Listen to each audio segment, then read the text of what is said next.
در تورا ما درباره تورا صحبت میکنیم که ابراهیم فرمودن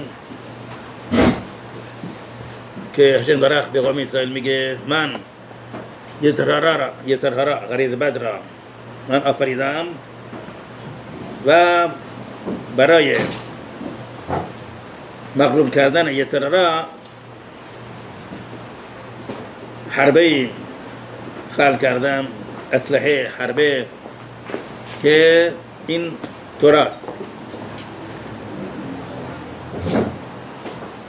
تنها نیرویی که میتونه با یه ترهرا بجنگه و اونا مغلوب بکنه تورا.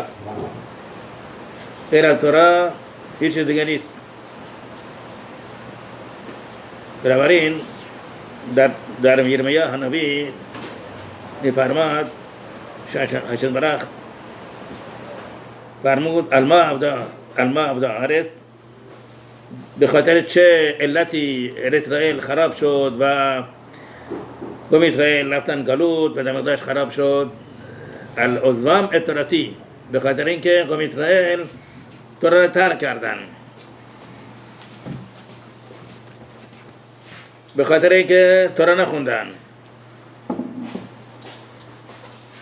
عرب هیدا ربن حیم یوسف داوید ازرای عرب سلام میفرماد چرا نبی میفرماد شاشندرخ فرمود که به خاطر اینکه قوم اسرائیل تورا نخوندن به دماغش خراب شد، اسرائیل خراب شد، رفتن گلوت. چرا این همه قوم اسرائیل همه خطاهای سنگین را مرتکب میشدن؟ خونریزی، زنا، بتپرستی، همه بتپرستی بوده. چرا در هشم برخ فرموده به خاطر چیه؟ به خاطر اینکه تورای ما را ترک کردن. چرا؟ این همه گناه ها چیه؟ اونا هیچی نیستن. میفرماد که اگر قوم اسرائیل تورا میخوندن با کدوشا با شرایط لازم، هیچ وقت یه تورا نمیتونست به اینها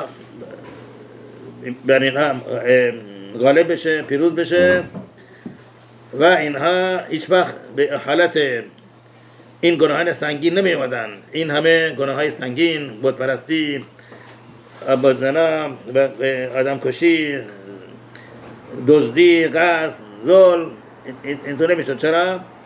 چون وقتی که قوم اسرائیل تورا میخوندن، تورا یه ترهرا اینا را مغلوب میکرد، شکست میداد و دیگه به این حالت نمیرسیدن. چی باعث شد که قوم اسرائیل همه گناه بکنن؟ به خاطر اینکه تورا را ترک کردن. Thank you everyone for coming tonight. We have this shiur, Bezrat Hashem. This is the only shiur that Harav Eliyahu has on Tuesday nights. We have a big dinner before, as you guys saw, and then we have a shiur after. So just really quick to cover the sponsors who sponsored all the food. As usual, Hashem should send a Yeshuat for Eliyahu ben Giti and Bezrat Hashem Refuah Shlema for Yaakov ben Ezad. Amen. So this week, Harav is going to speak a little bit about the secrets of the Torah, what's Talmud Torah, what's so important. Harav is saying that Hashem told Moshe, listen, I created the Yetzer Hara. It's a very, very, very strong force. The only way you can fight it is with your ammunition, your bullets, is the Torah. Nothing else will last a fight against the Yetzer Hara. Nothing. It says in Yirmiyah Navi, why did Eretz Yisrael get ruined? Why did the Jews get kicked out of there? Why did everything get ruined? So it says because the Jews abandoned the Torah. Question. The Chida asks, so the Jews did so many sins. Murder, they were worshipping idols, Avodah Zarah, they were killing, they were stealing. So no, Hashem looked past all those, but because they didn't learn Torah, that's why they got destroyed. It doesn't make sense with the heavy-duty sins that they were doing at the time. So it says, if the Jews, or Chida says, if the Jews would have learned Torah with Kedusha, it would have eliminated the Yetzer Hara to go and to worship, or to steal, or to kill, or to cheat, or to look where they're not supposed to look, or do things they're not supposed to do. All of that would have ended if the Jews would have learned Torah with Kedusha. در گمرا فرماد که اگر انسان بینه که در یک سختی، در یک عذابی، در یک بدبختی، برایش یه بدبختی پیش اومده، چکار باید بکنه؟ بره اعمال خودش را تحت بررسی قرار بده، تحقیق چه کار کرده، چه کارایی کرده، چه کار نکرده و پیدا بکنه که این سختی، این بدبختی از کجا میاد، از کجا نشید داره. چون نشید برخ بی خود انسان را آزار نمیده، انسان را رنج نمیده. حتما اگر انسان داره یک رنج میکشه به خاطر چیه؟ به خاطر یک گناهی که مرتکب شده و نمیدونیم که هر گناهی که انسان با یک اعضای بدنش بکنه اون عضو بدن ضربت میخوره. مثلا اگر انسان با دستش کاری بکنه که اصوره، مثلا حل و شبات، دزدی کردن، زدن شخص اسرائیل، کتک زدن، دستش بالاخره یه ضربتی میخوره، میفته، میشکنه، استخوان میشکنه یا سختی دیگه میاد که این دست درد میکنه و رنج میکشه. چرا؟ برای اینکه با این دست یه گناهی کرده. همینطور بنابراین حکیم فرمودن اگر انسان دیده که یه بدبختی، یه رنج براش پیش اومده، ببینه چه گناهی کرده که به خاطر این داره رنج میکشه. اگر پیدا نکرد، هر چی میگرده، نه گناهی نداره که به خاطر این همه سختی بکشه. چی بکنه؟ ایتله به تورا. این به چی مربوط بکنه؟ به باطل کردن، آموختن تورا. بدونه که چون تورا نخونده، اولا امکان داره که خیلی گناهانی که انسان اصلا به فکر نمیرسه که این گناه مرتکب شده. مثلا یکی از گناهان سنگین چیه؟ لشون بدگویی از فرد اسرائیل که ایمان داره به تمام اصول 13 گانه و منتها چی؟ بعد وقتا یک گناهی میکنه، یک کارایی میکنه که نباید بکنه. این اصولی که از این نشون بدگویی کرد. اگر ما میخواییم بدگویی کنیم برای اینکه کسی بیاد این نصیحت بکنه، بعد تمام شرایطی که در حبت حیم درج کردن اونجا اون شرایط را در نظر بگیره و از این تعریف بکنه. اگر دید که امکان تعریف کنه، اگر نه که نه اصوره. پس این وقتی انسان خیر بکنه، بدگویی یعنی انسان میاد برای کسی همطور حرفای بی خود میزنه، دروغی میگه، این لشون را نه. لشون را یعنی 100% حقیقی.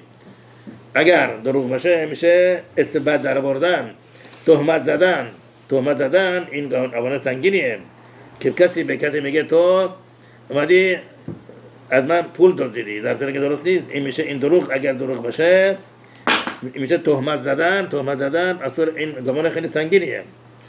ولی اگر کسی تورا نخونده، نرفته حفظ حیم نخونده، چه خیال میکنه که این گناه نداره؟ اگر این تورا باطل نمیکرد و میرفت در اون ساعتی که ورقه داشت میرفت این مثلا حفظ حیم را یاد میگیره، بدونه چه به خاطر چی داره این سختی میاد؟ به خاطر اینکه بدگویی کرده. بیتول تورا یعنی به خاطر اینکه اون تورایی که بعد نخونده باطل کرده، بنابراین از این اوان خبری نداره، غافله، به خاطر اینه که داره میکشه، رنج میکشه. پس این بیتول تورا این ریشه و پایه تمام سختی هایی که ما داریم میکنیم. این در تورات الیاhu ذخر میفرماد تمام بدبختی های جماعت، همینطور هر فردی بدبختی ها و سختی ها به خاطر که انسان تورا را ترک کرده، تورا را ول کرده، تورا را اونجا که به آموزش تورا مشغول نشده، به خاطر اینی که داره رنج عذاب میکشه. اینکه در تورات الیاhu فرماد تمام سختی ها و بدبختی های جماعت و هر فردی به خاطر چیه؟ به خاطر پیشات تورا، به خاطر اینکه انسان تورا را ترک کرده. هم که در نبی فرماد المال به خاطر چیه که اسرائیل خراب شد، خراب شد به خاطر اینکه قوم اسرائیل تورا را ترک کردن. بنابراین اون کسانی هستن که تلویزیون در خونشون به ساعت فراغت چیکار میکنن؟ میشینن اخبار گوش میکنن. این اخبار چیه؟ اخبار چه دردی را دوا میکنه، چه دریا باز میکنه، چه فایده برای انسان؟ هیچی، فقط گذشتن وقت و بیتون تورا اون نیست. بیتون تورا باطل کردن تورا اون خیلی سنگینه. چقدر بدبختی و اینا، بدبختی و سختی و فلاکت بر انسان ناشی میشه به خاطر چی؟ به خاطر بیتون تورا. این که انسان میشینه جلوی تلویزیون و اخبار گوش میکنه، اخبار میبینه، برای انسان چه فایده داره؟ هیچ فایده نیست، هیچی.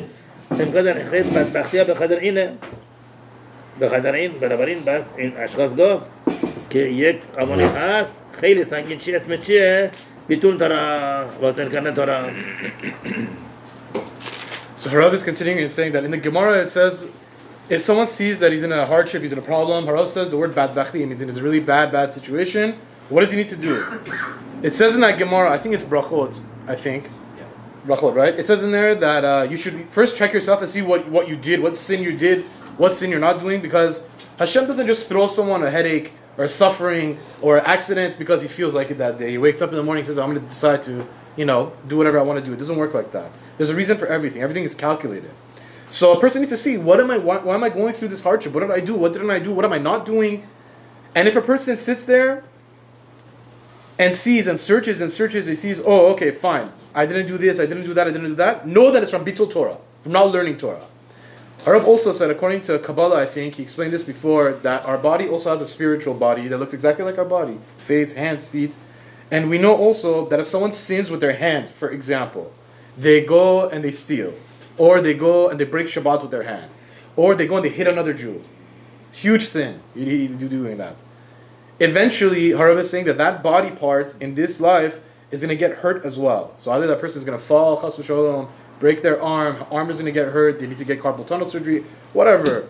But eventually that's going to get metaken because he did a sin with that body part. So that's why the Chachamim say, listen, first check and see what you did, what you didn't do, what sin you're doing, or what mitzvah you're not doing. When Harav says Bitul Torah, when it says Bitul Torah, there's sins that people don't even know they're doing because they never learned about it also. Not that it means just because they don't learn Torah. Example, with Lashon Hara, I think Harav said in the case of Toilet, where you want to tell someone or something, or try to explain something to someone, or Stam, you're just regularly talking to someone, and you're trying to say, oh, did you know this person? And start saying the truth. You're not even lying. Did so-and-so, he did whatever. It's not a lie, it's the truth. It's Lashon Hara, it's negative about the person. Or maybe it's embarrassing to him, or it's a secret, or a million other things that if you read the book of Chavetz Chaim, you'll see. People don't even know that it's a sin, so they continue doing it, and that by itself, it could be causing with all the hardships and bad bachtis in the person's life. Also, Harav is saying, if it is true, if it's not true, what you're telling about the person, Harav said, example, like you just start spreading around, I don't know, Moshe stole money from me when he really didn't, and you're spreading lies, that's 10 times worse. That's actually spreading lies about someone and ruining someone's reputation and ruining their name for no reason. Harav said, it says in the book Tana Devei Eliyahu, Harav quoted this book many times and he told us to read it. It says there that all the Harav used the word bad bachti again, means suffering, hardships that a person goes through is because they abandoned the Torah. They left the Torah, they abandoned it. All the suffering comes from that. So that's why the Chachamim say also that why the Jews ended up getting, Eretz Yisrael got damaged and all the hardships came, all because they abandoned the Torah.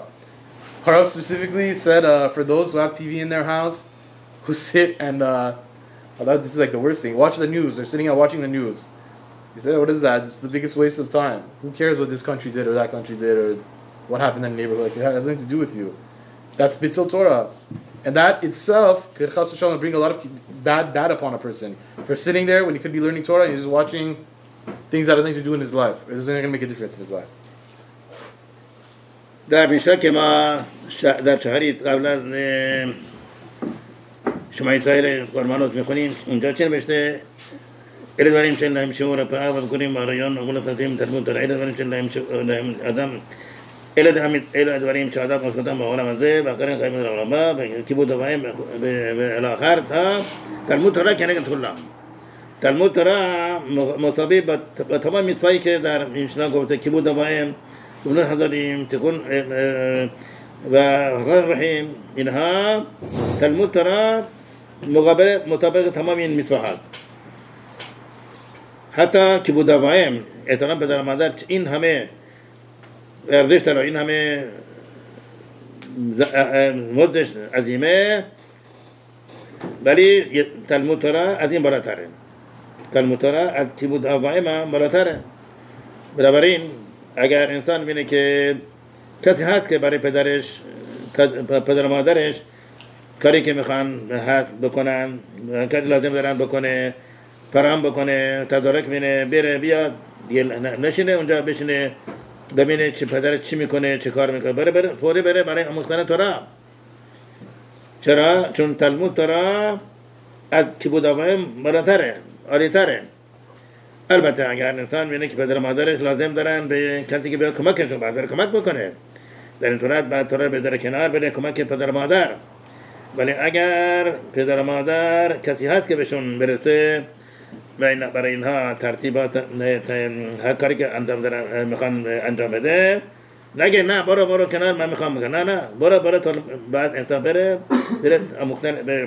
آموختن تورا و این بداره که این کس پدر مادرش را بهشون برسه و پرستاری بکنه ربنا یونا علیه السلام میفرماد همونطوری که در میزاشی میگه تلمود تورا کرن کلام تلمود تورا مطابق تمام میثوایی که اونجا شده که بود آبائه مخلص رحیم مخلص متقنسه اینجا میفرماد همونطوری که تلمود تورا کرن کلام همونطور بیتول تورا کرن کلام بیتول تورا که انسان تورا را همونطور بی خودی بدون هیچ اجباری ترک میکنه به آموختن تورا باطل میکنه این آبان این مطابق با کسی که پدر مادرش را رنج میده عذاب میده خدمت نمیکنه ادا نمیکنه همینطور مطابق با مهمان نوازی نمیکنه صبح نمیاد کنیسا این تلمود تورا بیتون تورا مطابق با این همه ابانات پس انسان بدونه که چقدر باید نوازه باشه که بی خودی بدون جهت تورا باطل نکنه غیر نکنه تورا نخوندم فرقش چیه بخونم نخوندم نه اینطور نیست طول تورا اما بسیار سنگینیه همینطور در تورا الیاهو تو به نظرم اونجا چی گفته که اگر تو ببینید که سختی ها و فلاکت ها و بدبختی ها به تو هجوم آوردن برو بدو به حضرت تورا برو به میدراش برو اونجا بعد تورا بخون به این بدبختی ها تورا ول میکنن خیلی اوقات هست که میان بر انسان سو میکنن حالا برو به دادگاه و به وکیل بگیر پول بده چقدر بدبختی چقدر فلاکت چقدر دردسر خیلی اوقات برای چی این برای چیه بیتول تورا انسان تورا رو ترک کرده حالا چی میشه اجازه برای اینا مجازات میکنه که کارو زندگی ترک بکنه بره دنبال این چی همیشه اجازه برای هر طور که انسان رفتار میکنه این دو رفتار میکنه این تورا رو ول کرده رفته پس حالا چی میشه برایش یه دردسر ایجاد شده که زندگی و خواب و نمیدونم کاری که داره ول بکنه بره دنبال این. So Harav is continuing, he's quoting more things. He said that, it says in the Mishnah that we read in the Korbanot in the morning before Shema, it says that Talmud Torah can I get kulam, to respecting your parents, waking up early, visiting whatever. So, even respecting the parents, that Harav says how important it is, and Harav even says that if you're learning, and your dad or your mom come and says, hey, I need you to do this and this for me, and there's no one else to do it, you have to do it, you can't tell your parents, listen, I'm learning Torah right now, please don't bother me. No. You close the book, you do whatever your parents say, if it's not breaking the Torah. But you have to respect them to that level. And Harav said the reward for that is like riches, this, that, crazy reward for that. But anyways, even that, Talmud Torah is a higher reward than that. So, even when a parent is like, I think Harav is trying to say, whenever even a person is doing something for his parents, he shouldn't just waste time like waiting in the, waiting around in the doctor's office for someone to come or something. You should always be able to learn Torah. You shouldn't waste time. And also, like I said before, if your parents need you close the book and listen to them. Rav Yonah also says that, just like Talmud Torah is connected, all those mitzvot that we said, waking up early, visiting the sick, all the other ones that we said there, Bitul Torah is also connected to Quran. Bitul Torah, not learning and abandoning the Torah, is just like you went and disrespected your parents. You went and you didn't wake up early. You went and it's equivalent to all the negative of that. So just like Bitul Torah, Talmud Torah connected to Quran, Bitul Torah is also connected to Quran. They're both sides of the spectrum.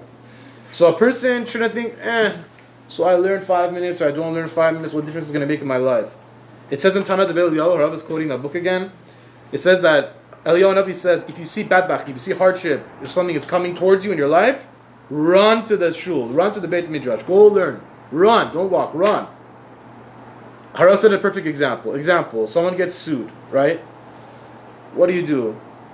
You have to leave everything of what you're doing. What you were doing is you're running towards your business, focusing that, you abandon the Torah, work more hours, maybe close a couple more deals, A, B, C, D, whatever it may be. And then all of a sudden you get sued.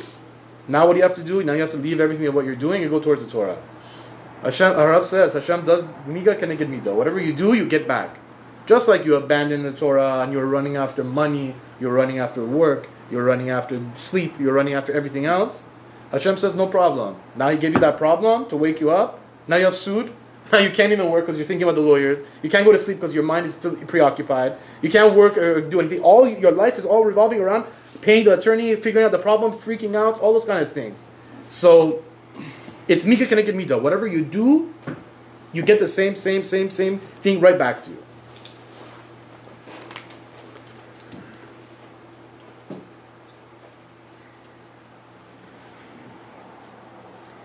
چرا به خاطر بیتول ترا ابطال کنه ترا این برای انسان بدبخت میاد، فلاکت میاد، دردسر میاد، اذیت میاد؟ چرا؟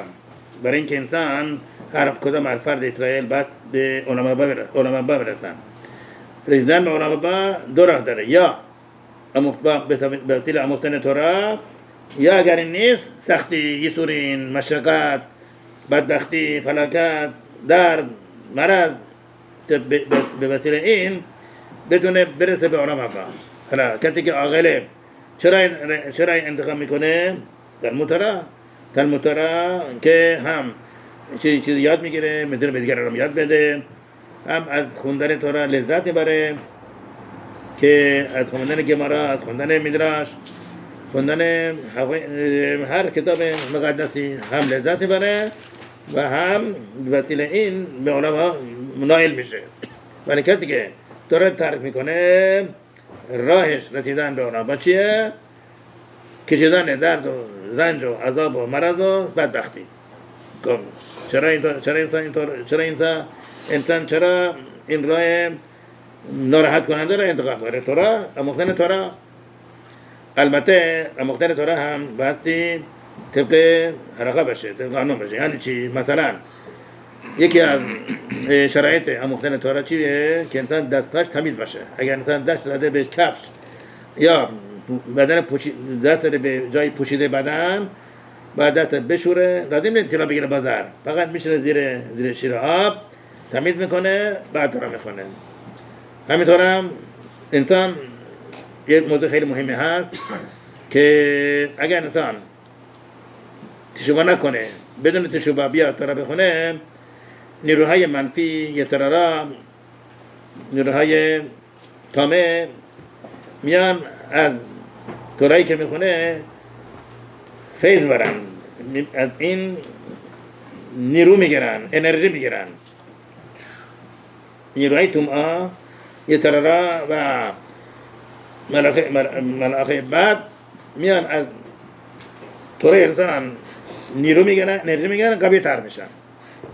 بنابراین انسان برای اینکه این از نیروهای تومعه از این تورایی که میخونه مستفید نشه، باید چکار بکنه؟ قبل از هر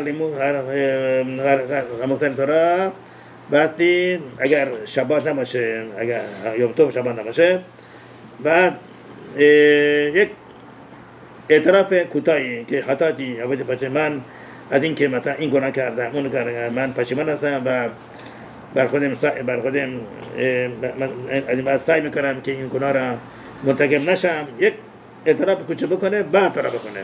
در این صورت تورا نمیتونه بگه مثلا برای تمام آوانایی که کردم یا بعد مثلا بگه دقیقاً این تمام اگر میتونه، اگر یادش هست که چند دقیقه پیش دروغ گفته یا بدگویی کرده یا گناه دیگه کرده، بگه من از اینکه این گناه کردم پشیمان هستم، بر خودم قبول میکنم که دیگه این گناه را مرتکب نشم و شما این گناه را مرا ببخشه. بعد بشینه تورا بخونه. چون تورا خوندن به این وسیله چقدر کمک میکنه که انسان روز بره بالا، روز به روز ترقی کنه و یه تورا نتوره به این بیاد شکست بده، انسان شکست بده. و همینطور هم یک راه دیگه هم هست که انسان قبل از مختن تورا خودش را برای حاضر باشه، خودش را برای تقدیس اسم هشم به 4 طریق اعدام که میگه سقیلا، سرفا، هنق، سنگتار شدن و سوخته شدن، آتش سوخته شدن و کشته شدن و خفه شدن، خودش را حاضره که برای تقدیس خودش را فدا بکنه. در این صورت تورایی که میخونه بسیار با ارزش، بسیار گذشت طهاره و میره بالا و چقدر برای خودش و قوم اسرائیل چقدر فیض و برکت ایجاد میکنه. پس این خیلی مهمه که انسان قبل از هر مختن تورا هم اعتراف کنه و هم حاضر باشه خودش برای هشم فدا بکنه. و این موضوع خیلی مهمه. همینطور یه موضوع هم هست که خیلی نمیدونن که انسان در موقع مختن تورا نباید هیچ کلمه خارج از تورا را ادا نظر به هیچی. بعد از اولی که شروع میکنه خوندن تورا آخری که تمام میکنه باید فقط درباره این تورا که میخونه صحبت کنه، نه چیزای دیگه. یک هم این نفر میاد میگه شرام حال چطوره، چه کار میکنی، بعد چطوره، بازار چه کاره، بازار چی میشه، آیا کار تو رفتی، کار پیدا کردی، این همش اصول این کاره. این وقتی این حرفا رو میزنه چی میکنه؟ یک چیز نیروهای منفی داخل توراش میکنه و تورایی که میکنه دیگه اون قدرت نداره، اون خاصیتی که باید داشته نداره، نمیتونه. بنابراین باید انسان مواظب باشه در موقع آموختن تورا هیچ حرف نداره. همطوری که انسان لحش میکنه حرف میزنه، نه لحش میکنه حرف نمیزنه، هیچ کلمه نمیگه، فقط لحش. همطور آموختن تورا عیناً لحش باید باشه که در موقع آموختن تورا نباید هیچ حرف خارج از آموختن تورا را از دهانش در بیاره. یکی از بزرگان اسرائیل به اسم ربنو یهودا صدق علیه السلام که ایشون رئیس یشیوای پراتیوتا بودن، برای مثال بردن. فرض کنیم کسی هست که میخواد برای اینکه در نظر پادشاهی آبرو و التفات کسب بکنه، میاد بهترین خوراک را به توسط بهترین آشپز دنیا میپزه و میدونه توی ظرف‌هایی که برای پادشاه بیاد ببره و بخوره. ولی چیکار میکنه؟ یک کمی ماسه میده، شن دریا میده توی هر خوراکی، یک کمی شن داخل میکنه، یک کمی ماسه، کمی خاک.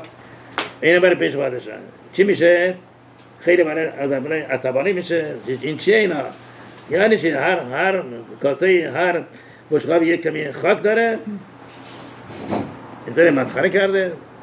چیه مگر این همه خوراک به این خوشمزگی، این به اون مزه عالی، یه ذره خاک ریخت، چی میشه مگر؟ نه، وقتی این ذره خاک ریخت تموم شد دیگه، اصلا این خوراک قابل خوردن نیست، هیچ کار نمیخواد بخوره. همین هم وقتی انسان در تورا میخونه، اگر حرفایی به خودی بزنه، چیکار کرده؟ تو این تورا که خونده کمی خاک و شن و ماسه ریخته. این که چقدر این کار ضرر میزنه برای انسان. Harav is continuing and saying that why does Bitul Torah bring so many sufferings to us? Why if we don't learn that we have to go through all this suffering or this and that? Well, what's so crazy about it? Harav is saying all the Jews need to get to Olam Haba. That's the deal Hashem made with us, right? Somehow. So there's two options there to get to the Olam Haba. We earn our reward through Talmud Torah, keeping them into learning, so on and so forth. Or if someone decides not to do that, they have to go through suffering, because suffering also brings a person. Suffering has something to it also. The person also brings a person to Olam Haba, gets him a share in the world to come. So what would a smart person choose? We're all Jews. We're all good with money. We're good with decisions. We know how to make, we make smart moves. The smart move is to take the Torah path. You learn. You both enjoy it after some time. You can teach others, so on and so forth. But if not, who's going to choose suffering and bad? Who's going to choose that? Why? Why choose the hard way? Why take that path? So, but Harav is saying also a person needs to learn and do Torah according to halacha. So one huge thing Harav is huge on, if anybody knows of Harav, brings this all the time. Hands must be clean when you learn. Not like it's, let me go wash my hands with soap and water. It means like, if you touch your shoe or you scratch a part of your body that's normally covered, or you scratch under your kippah, or you touch your, like I said, shoe, you need to go. Harav said you don't need to use a cup. Maybe you can just go put your hand under water like this and go. It's very important that you do that. Normally, before we dive in here, everybody quickly washes their hands. Does a netila. Harav is very big on washing hands. I don't know, according to Kabbalah, probably it's even something really huge, but really, really washing hands is huge. So before you learn, you didn't make sure that you wash your hands, right? Also, Harav says before a person starts learning Torah, he needs to do a small teshuvah, a small vidui, before he starts learning. So, the teshuvah that a person does prevents, because if he doesn't do teshuvah, what happens? These negative angels, these negative forces, they come and they leech on to the Torah learning, and they take, Harav is saying, they take the energy, they get power from that Torah learning that you're doing because you didn't do a teshuvah before. Everybody has sins, right? So it's not a problem. So Harav said specifically to say like, he should think of a couple sins that he did, maybe that day, maybe 5 minutes ago he lied or whatever. Said Harav, Hashem, before he starts learning, I know I lied, or I know I cheated, I know I looked at something I wasn't supposed to look at. Hashem, please forgive me. I admit doing it. I regret doing it. I'll try not to do it anymore. And then I asked Harav, should we just say like, Hashem, please forgive us for all the sins? Yeah, Harav said, yeah, but like if you remember specifically a couple things that you did, it's good to name them. I said, fine, and then learn the Torah. Like this, the Yetzer Hara can't come and leech onto you and take and get energy to come attack you. Your Torah is pure. Also, another thing is also before learning, a person should have in mind or say, a person should say the 4 things that they used to do to punish for in the Beit Din. Stoning, that you would do this for Hashem's name. You would give up your life in the 4 ways that they used to punish in the Beit Din, all for Hashem's name, for the honor, for the kavod of Hashem. 1 by getting stoned, getting burned by fire, strangled, and slaughtered. You're willing to do all of these for Hashem, for the honor of Hashem's name, for Hashem's name. Like this, you eliminate any chance at all for any negative force to come in to get any power from your Torah learning. Also, Harav continued, he's saying next, many people don't know when they're learning, it's a big problem to start talking from the time you start learning to the time you finish learning. There shouldn't be any talking about things that are not related to Torah. Like you open a book, you start learning, then someone else comes, hi, how are you? Good, how was it? How was the news? What happened? What's going? What's coming? All that ruins the sweetness of the Torah, of the learning that you do. Harav is going to give us some examples. He says, just like Shimon Esrei, there you don't say one word, it should be the same. Obviously, if you're learning with a chavruta, you can talk about what you're learning, not about nonsense stuff. So, there's Rav Yehuda Sadka al Shalom. He was, I think, head of the Prod Yosef. I don't know if when he was the head when Harav was there or not, but I know he was the head. And he said, he brought down an example. He said, for example, someone is trying to impress the king. He goes, he gets the best chef in the world. I don't know, Wolfgang Puck, Emerald, I don't want to name these people, whatever. Whoever's the craziest chef you guys can think of. Right? He goes, he hires them, he says, listen, I want you to make the craziest food, I want to take it to the king. What happens? The guy goes and says, you know what, okay, fine. After he makes the food, he takes it, he spills a little bit of sand on the food, and then on the side of the plate, and he takes it to the king. What do you mean? You're taking the food to the king, you're putting a little sand on it? Yeah, what's the problem? The food is the same food, it's not going to affect it, there's a little bit of sand on it. Harav, you ruins the food. You're going to take to the king. You're going to take him a plate of food, beautiful chicken, beautiful food, whatever, and then some sand on the food. Like, how does that work? So Harav is saying, look, just like when you trying to go to Hashem and learn His Torah, that talking about nonsense stuff, while from the beginning of the time you're learning to the end of the time you're learning, it's like putting sand on that plate before you give it to the king. It ruins it. It ruins it. So you have to be very careful not to do those kind of things.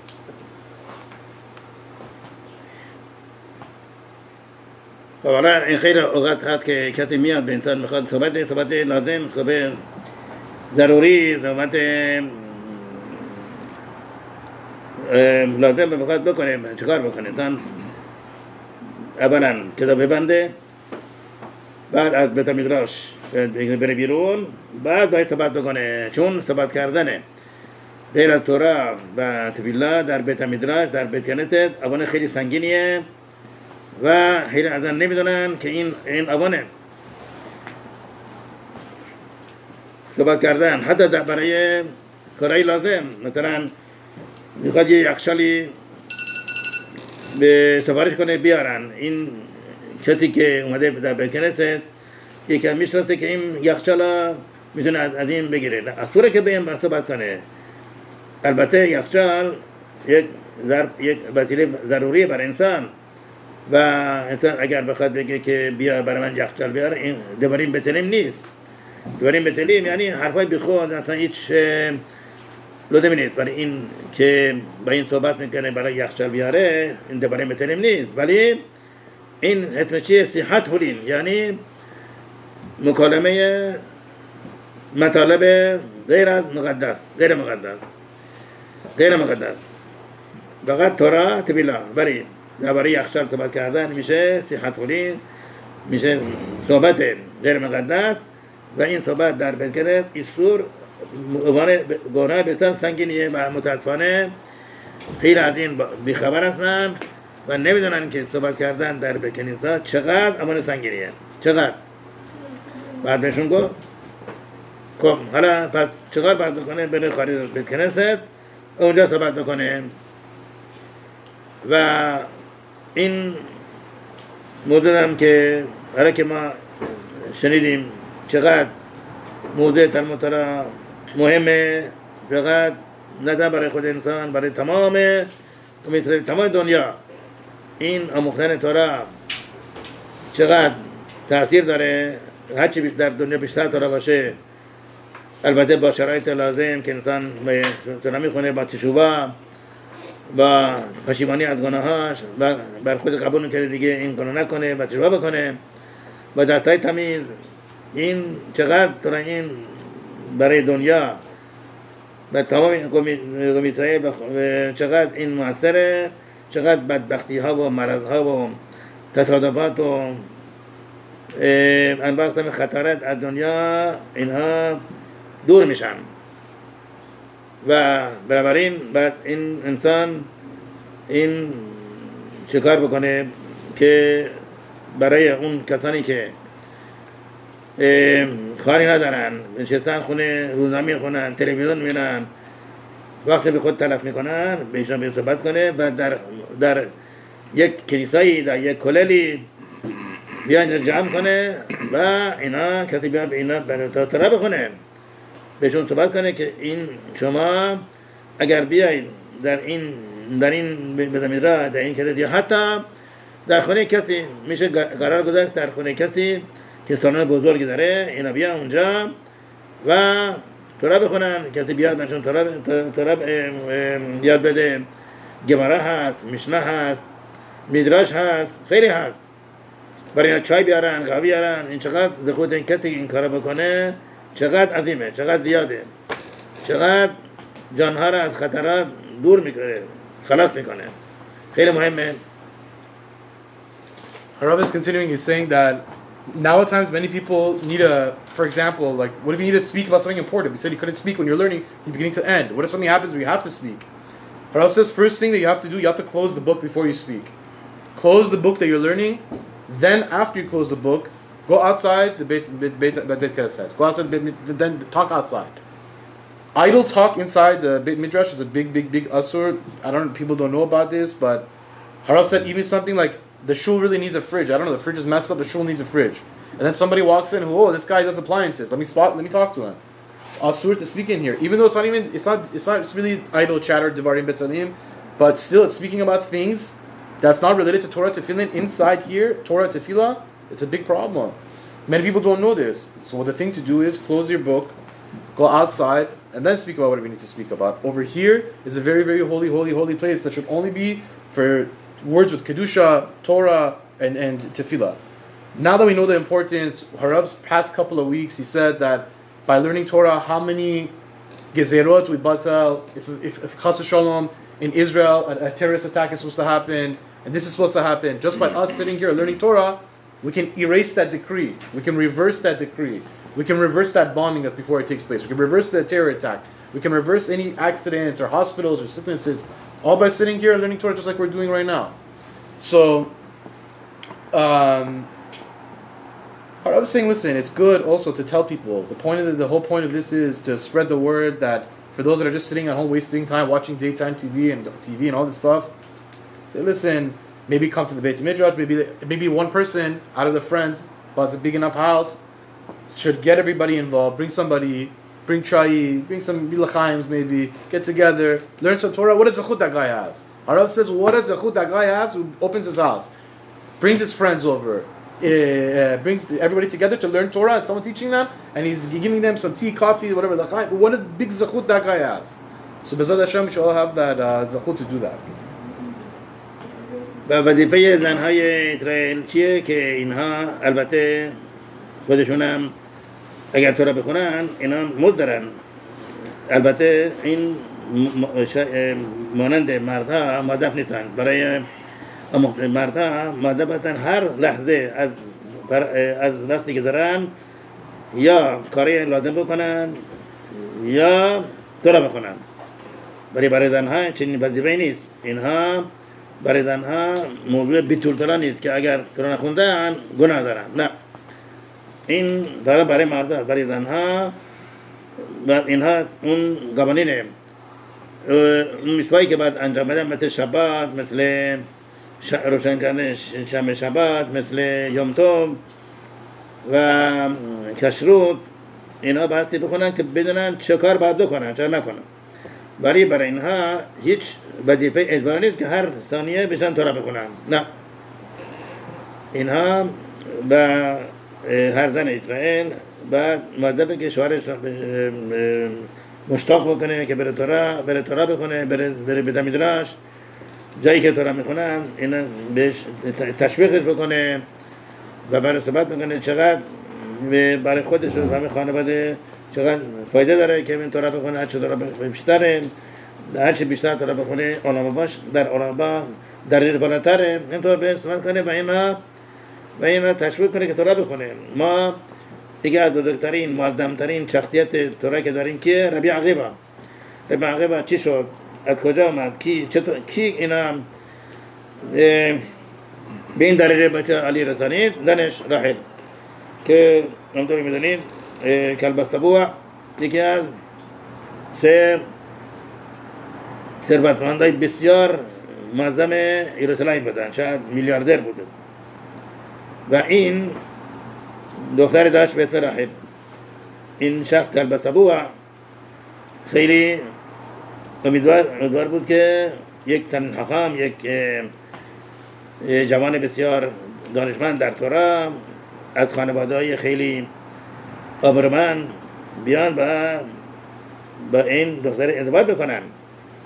این راحل دید که ربی عقیبا یک چوپانی بود که این اخلاق خوب داره، خوش اخلاقه، یعنی مستعده که تورا بخونه و به درجه عالی تورا نائل بشه.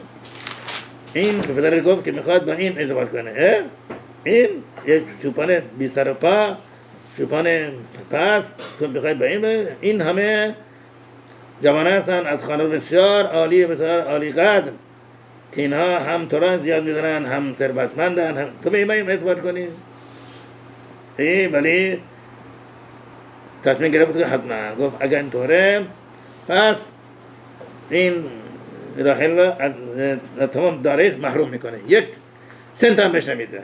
میخواد بره اتوانه بره، این هم حق داشت. یعنی چی؟ این میخواد به این کوچوان بی سواد ازدواج بکنه، این بود که این از تمام دارایی محروم کرد. این مجبور شد که بره با ربی عقیبا در یک کاهدان جایی که کاه میدارن اونجا زندگی میکنه. برای بالاخره چی شد؟ ربی عقیبا رسید به اون درجه بسیار عالی به خاطر راحل زنش. پس هر زنی خانم هر کدبانوی میتونه شوهرش را به درجه بهتر علی برسونه، البته متر به عقب نمیشه ولی میتونه خیلی در تورا در جلسه ترقی بکنه. همین به خاطر خود زنه. و البته وقتی که این زن به شوهرش را تشریف کنه بره آموختن تورا، هر کلمه که میخونه نصف مال این زنه، هر چی تورا میخونه نصف مردش میرزه به این زن. بعد خوشتون حاله. So Harav is continuing. He's saying that also the wife. What's the wife's duty? We said what the guys have to do every second that they're not learning, so on and so forth. But what about the women? What do the women need to do? The women don't have a mitzvah to learn every single second like the guys do, and if they don't learn, they get Bitul Torah, which is we just talked about all this bad all the headache comes from that. Women don't need to do that. If they learn, sure, they get the reward, but they don't need to sit down and learn every second. They can learn about things that apply to them, like lighting Shabbat candles, keeping Shabbat, Hilchot Shabbat, cooking, all these things about Shabbat, whatever. Those things, yeah, fine. But the women should push their husbands to go learn more, become higher in Torah mitzvot, to go and to the Beit Knesset to learn Beit Midrash. So one of the biggest Rabbanim that we had, who was he? Ravi Akiva. Ravi Akiva, we know that who got him to that level that he was. 24,000 students, all perished, but the 5 that remained, the majority of the Torah that we have comes from those 5. Who was he? So Rachel was his wife. Rachel's dad, his father-in-law, was this guy named Kal Vesua. He was some like millionaire guy, super rich. He had a daughter, and of course, he wanted someone good for his daughter. He wanted someone tasid kadeh, means educated, smart, good in Torah, good family, wealthy, so on and so forth. And then Rachel goes and finds Rabbi Akiva. I think Rabbi Akiva at that time was like illiterate. He couldn't read, write anything, didn't know anything. He was like some random like illiterate guy. But he had a really good attitude. Positive and good attitude. So Rachel goes to her dad and says, "Dad, I want to marry this guy." Dad says, "What are you, crazy? You want to marry someone illiterate, doesn't know anything? No way, go marry someone who's educated, Torah, mitzvah, giant. You can marry anyone you want. I'll pay for it. I'll pay for anything. You want to marry this guy?" Rachel says, "No, I want to marry Rabbi Akiva." Back, forth. The dad says, "You know what, fine. If you want to marry him, no problem. You marry him, but I'm removing you from all the will. I'm removing you from any estate, any money, everything you're getting removed." Rachel says, "I don't care." Fine. They ended up getting married in some like random place. Kadan? What does that mean? It means like some random like barn. Like a barn? Like some barn? That's true. Yeah, where they have like hay and stuff. They lived in a barn. And they ended up living in the barn. Pretty crazy. And then think about it, the girl was so rich, she could have lived in the craziest castle in the barn. Anyways, all of this zechut that he had was from the wife. So also Harav says something, this is the kicker at the end, that whenever a wife pushes a husband to go learn Torah, every word of Torah that he learns, the wife gets half the zechut. Just by not even doing anything, just by sitting at home. She gets half the zechut. So we see how huge it is for the wives to push their husbands to go and learn. Okay, so Harav's another question and answers time. Let's just quickly start with the ladies' side. If there's any questions, then I'll go to the guys. Any questions on the ladies' side? No? Okay, questions? Value of tefillah translation versus original Hebrew. What do you mean? You mean like by reading in a different language, like English or something? How's the value to understand? کیوال عرب اگه کسی مثلا عبری براش زبان عبری خیلی براش سخته ولی میتونه تفیلات مثلا به زبان انگلیسی بخونه ارزشش همونطوریه یا ارزش زبان عبری خوندن خیلی بالاتره یا فرق نداره نه خیلی بالاتره خیلی بالاتره عبری خیلی بالاتره obviously Hebrew is a lot higher in power but a person should be able to like if he doesn't know how to read start in whatever language and eventually gets there but Hebrew that language has this crazy power. Hold on, we got people that are new here. I've been asked questions. Question? In sometimes when we say, for example, Rafael, so between Rafael and yeah. sign Baruch Hashem, there's some sort of like Yehi Ratzon. Does the rabbi suggest add these Yehi Ratzon or not? I think that's yeah. که داره دارم میپرسن توی سیدوریم بعضی از سیدورا مثلا توی تفیلات رفاینو یه یهی راتسون اونجا داره خوبه که آدم اون شخص اون تفیلات رو بخونه یا چی؟ یه هیراسون مثلا رفاینی چه میدونم بله اونجا یک تفیلات داره برای مریضی آره خوبه آدم شخص که این تفیلات رو بخونه اگر یا خیلی فرق نداره یعنی برای مریض بخونه اونجا آره برای مریض چرا اگر بخونه خیلی خوبه من افسوس یا person reads it, it's مثلا good. اینکه اسم مادر رو بکنه مثلا فلان کس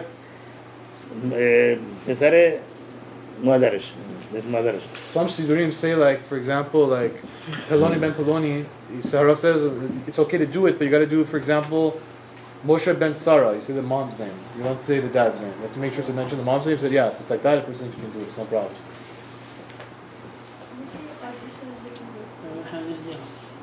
Question, lady side?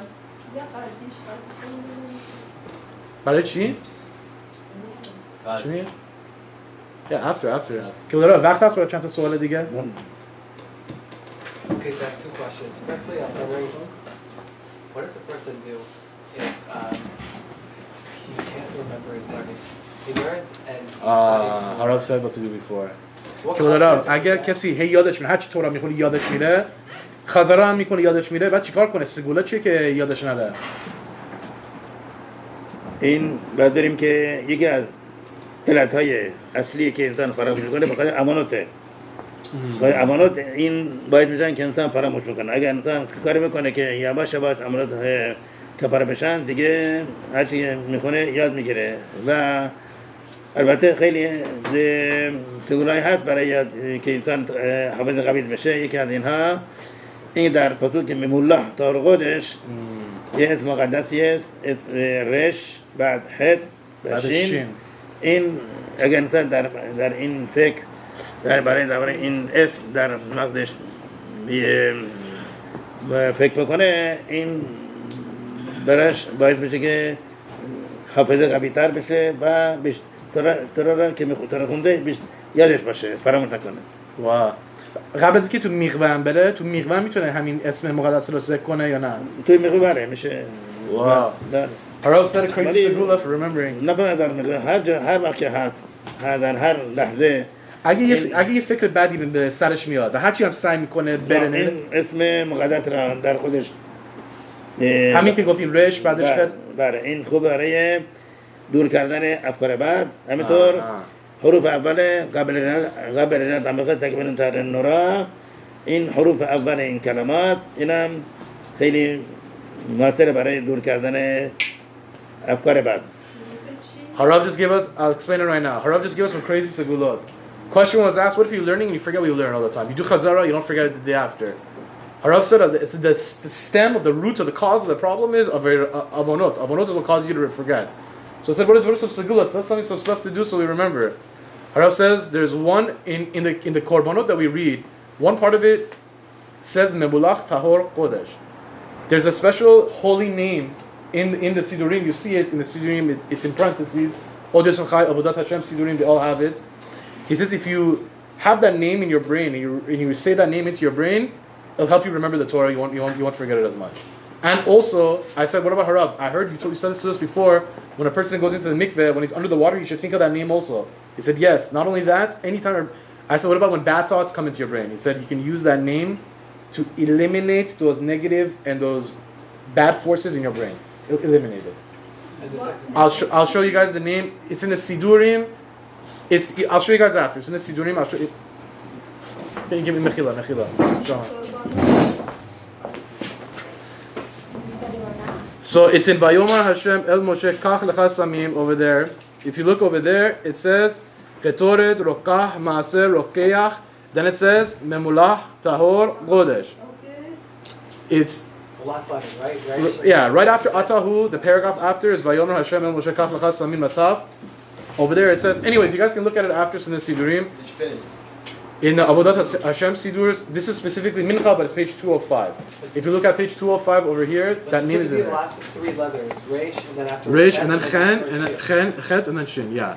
And then the second question I want to know is that what if a person knows intellectually the importance of learning Torah, after everything the Rav said about Talmud Torah, but he has no motivation to learn.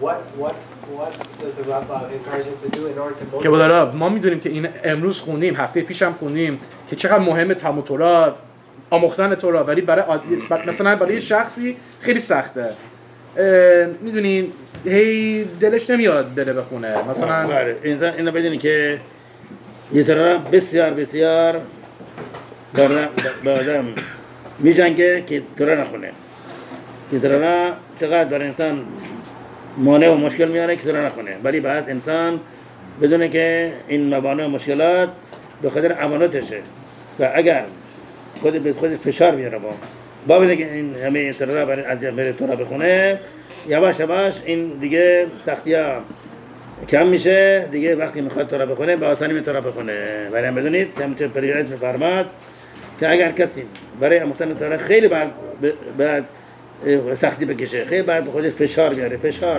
تا میاد تورا بخونه ولی یواش یواش خوب میشه ما میدونیم که هرچی انسان بیشتر برای میثوا بیشتر رنج بکشه مودش بالاتره حالا این شخصی که خودش چقدر خودش فشار برده تا بره تورا بخونه البته مودش خیلی زیاد از این که اصلا هیچ سختی نباشه ولی یواش یواش سختی تمام میشه دیگه اون سختی نداره ولی بابت این اون زخودشو میگیره اینطور حساب میکنه که سختی همون سختی که بوده حرام هست بهش این موضوع میده پس کسی که سخت داره خوشه به حالش میدونه از اشخاصی که سخت داره خیلی بره بالاتر موضوع خیلی عظیم‌تر بشه. Harav just said something huge.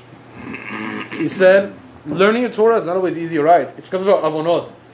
Torah is something spiritual. For us, we have avonot, it's like a blockage to get to it. But if a person has those hearts, the Yitzhara is a smart guy, we said in the beginning. But if a person goes and fights with the Yitzhara to learn, the Pele Yoetz says, what's going to happen eventually?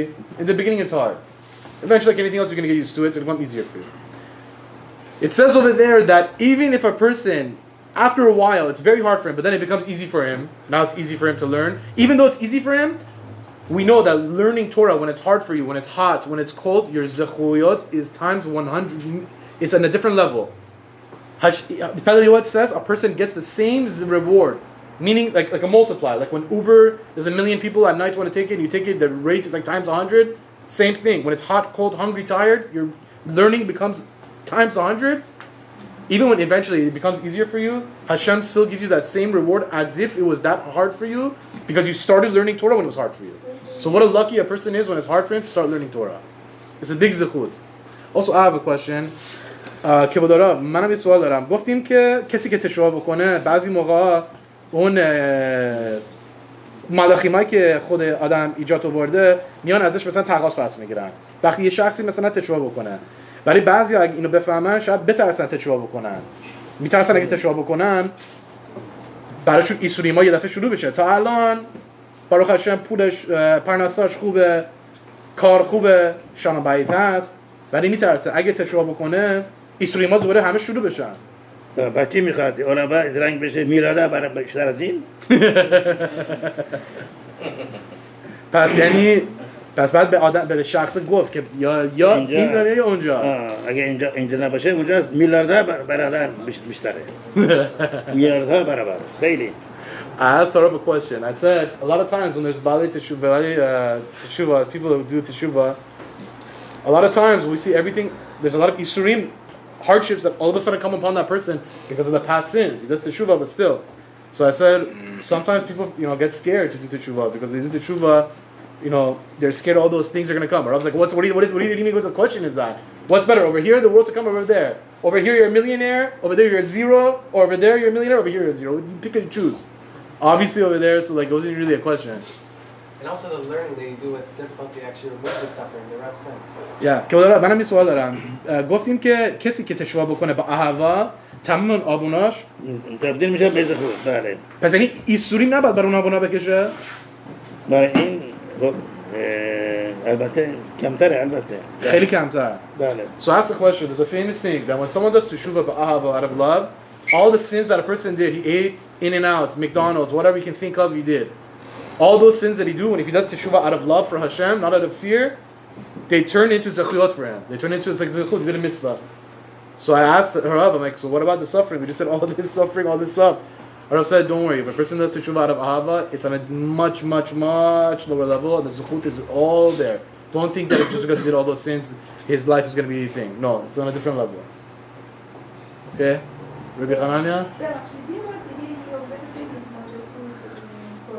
مبلغ تهار خود بدی نده بعدا بتونم نشون میدم روی بخنانیا بله ازاک برو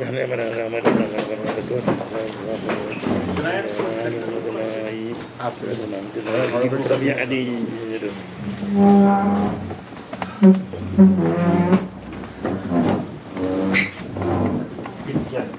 ویکدر ویکدر شمه رفا بار مادی براز کیروزه به یملیخ مدخوده به یسنه فوقانه به غره به شخه به خی خانو یوم خانو خیه نخور به بیسایه به انگلا وزن غاری به رامه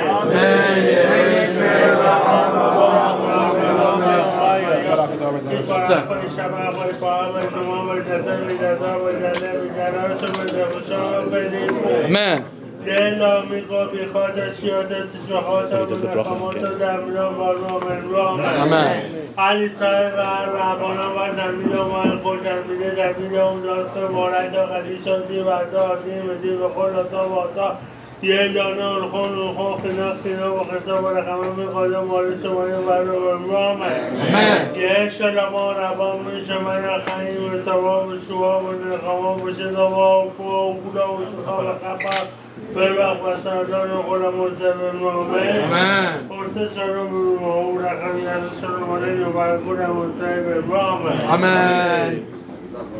Harav is going to give a Mishnah Brach for everybody here. میشه برای مدنان قدیر و برای همون میازه برای مدنان متوران و یخته برای مجرم ملک همزنان من برست نوید هدیز برای شد کورا قهال قدیر بهم اون شیم نموریم کن در لهم من گرد همه برای کورا حضر حد جارمان امانا بدل الرای بید که لگیر مالات که بهود بطورا بید که در کورا ترک الله بید که لیورالات رای مفسد خیلو امین که Amen. خیلی نمار سلامتی و تندرستی برای شما به ذات الشم برای ربانیت برای 120 سال. Amen.